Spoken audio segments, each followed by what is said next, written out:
नाव घ्यायचा. आई बाबा नाव ठेवला मा. माझ्या आईचं नाव गोदा. माझ्या आईचं नाव गोदा म्हणून माझं नाव साधा.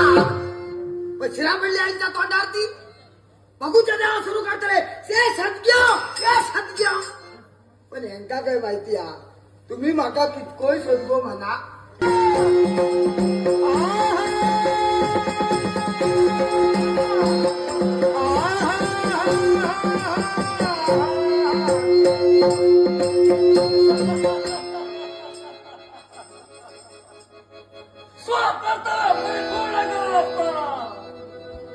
महाराजांची हात गणी बदल पावता